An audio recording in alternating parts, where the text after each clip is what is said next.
Tujuan pembelajaran kita pada hari ini yaitu peserta didik dapat mengetahui proses daur ulang air. Nah, sebelumnya anak-anak ibu tahu apa itu siklus air? Oke, mari kita tonton video tentang siklus air berikut ini ya.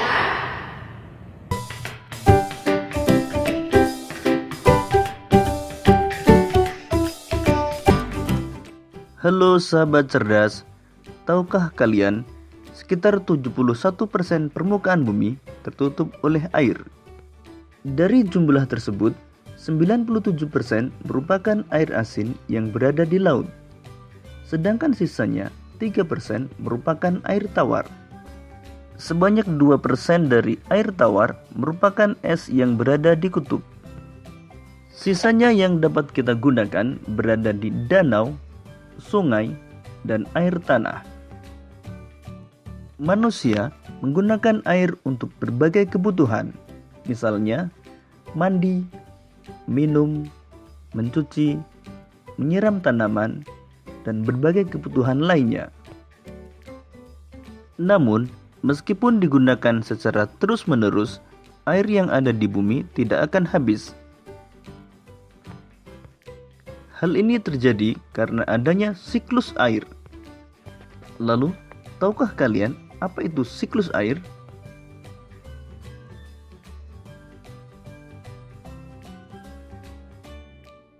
Siklus air adalah sirkulasi atau perputaran air secara terus-menerus dari bumi ke atmosfer, lalu kembali lagi ke bumi.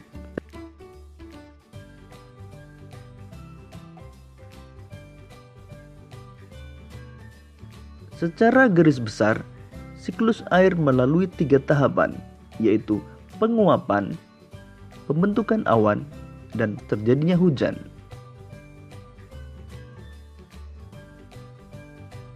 Air di laut, sungai, dan danau menguap karena terkena panas matahari.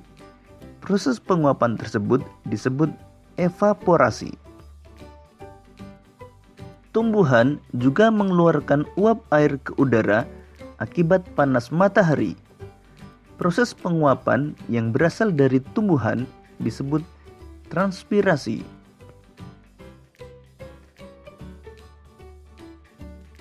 Uap air dari permukaan bumi akan naik ke udara dan membentuk awan.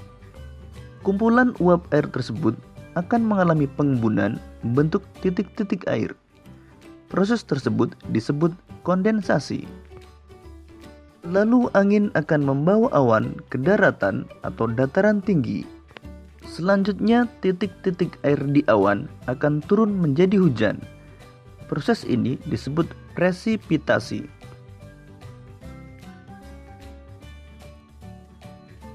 Lalu air akan mengalir ke dataran rendah dan menciptakan suatu siklus yang berlangsung secara terus-menerus.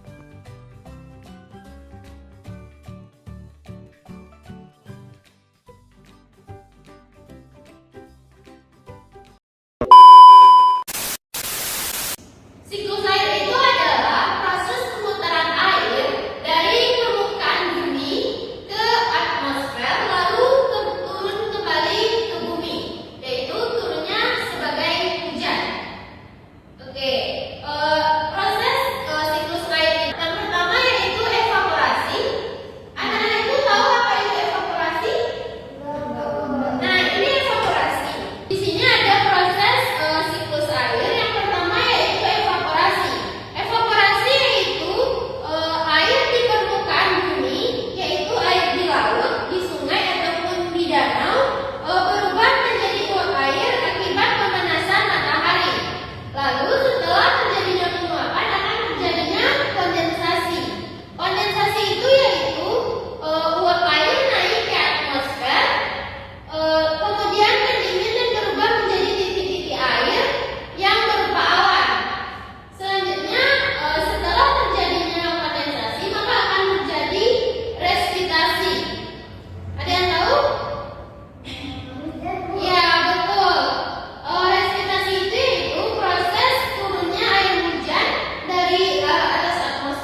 Oke, anak-anak ibu mohon untuk berdiri.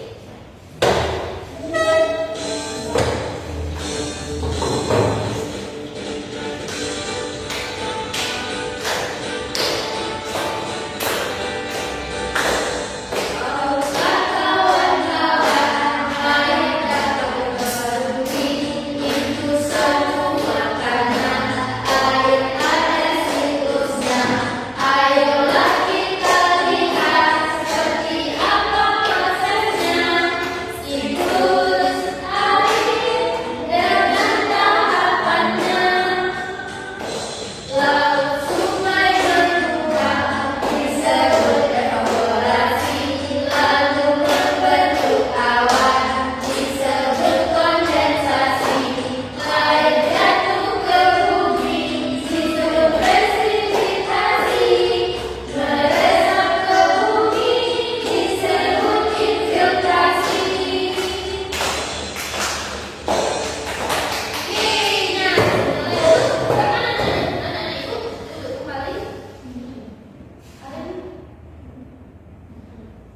Apakah setelah kita menyanyikan lagu tadi, apakah pemahaman anak-anak ibu bertambah? Iya, Bu. Ya. Nah, pada hari ini kita ibu punya LKPD tentang siklus air. Di sini anak-anak ibu akan mengerjakannya berkelompok ya. Ibu akan membagi kelompoknya. Yang pertama kelompok 1, Yaya dan Ami. Kelompok 2, Ovi dan Nadila ya. Nah, silakan kerjakan LKPD-nya ya. Nanti kalau ada kesusahan, silakan ditanyakan ke ibu ya.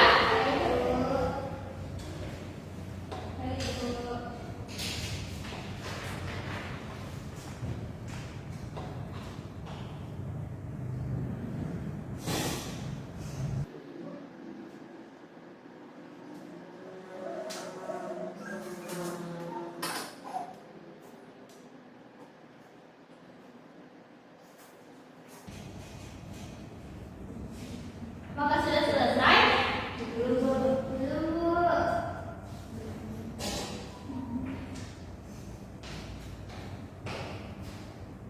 Ada yang tidak dipahami? Paham, Bu. Paham ya? Paham, Bu. Infiltrasi tadi apa, Bu? Itu proses menyerapan air di tanah ya.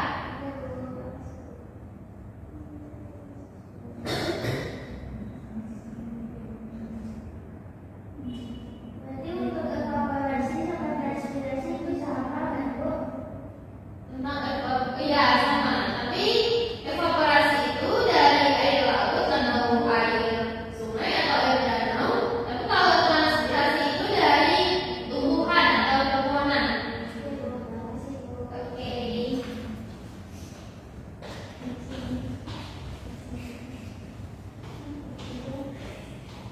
Kelompok 1 apakah sudah siap? Oke. Kelompok 2? Oke. Yang pertama siapa yang mau bantu dulu? Oke, kelompok 1 dulu. Silakan presentasikan hasil LKPD-nya ya.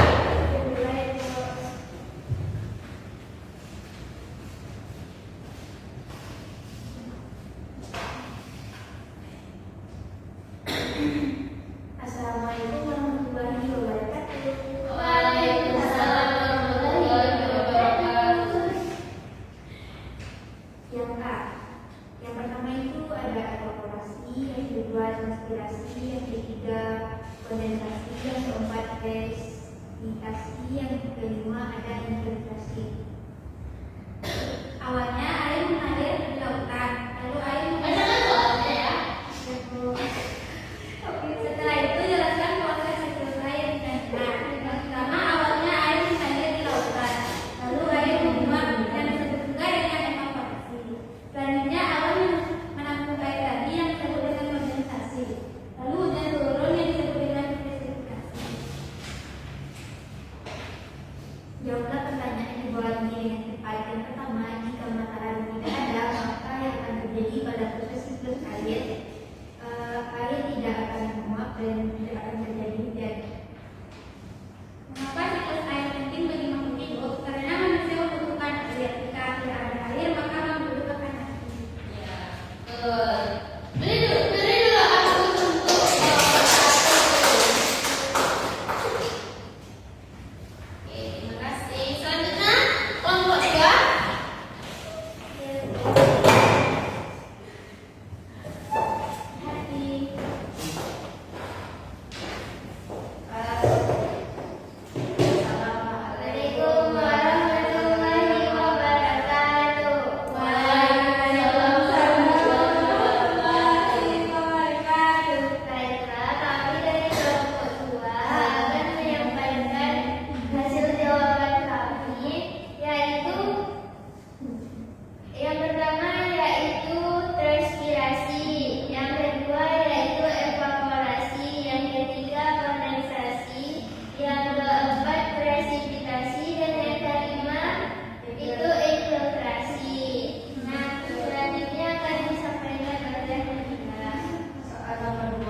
Oke,